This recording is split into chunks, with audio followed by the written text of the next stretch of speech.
নমস্কার, আপনারা দেখছেন আধ্যাত্মিক ভারত। ভারত পৃথিবীর শান্তির কথা বলে।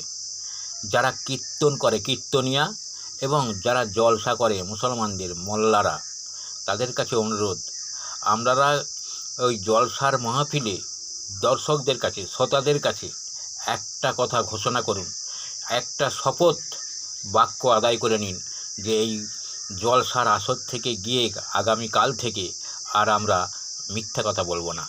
আর কীর্তনিয়া যারা, তাদেরকেও বলি, আপনারাও বলুন, একটা শপথ তাদের কাছে আদায় করে নিন যে এই হরিবাসর থেকে গিয়ে আগামীকাল থেকে আর মিথ্যা কথা বলবো না। এই শপথ বাক্যটা তাদেরকে পাঠ করিয়ে ছাড়ুন। দেখবেন, যদি আপনার কীর্তনিয়ার নাম অনেক দিন মনে থাকবে এবং ওই মোল্লা সাহেবের যিনি জলসা করছেন তারও নাম অনেক দিন মনে থাকবেন। যদি একটা লোকও যদি আপনার কথা শুনে মিথ্যা কথা বলা ছেড়ে দেয়, তাহলেই আপনার কীর্তন করা কিংবা ওই জলসাতে মাহফিলে জলসা করা সার্থক হবে। ধন্যবাদ। আজ এই পর্যন্ত। সবাই সুস্থ থাকবেন, ভালো থাকবেন। আধ্যাত্মিক ভারত, ভারত পৃথিবীর শান্তির কথা বলে।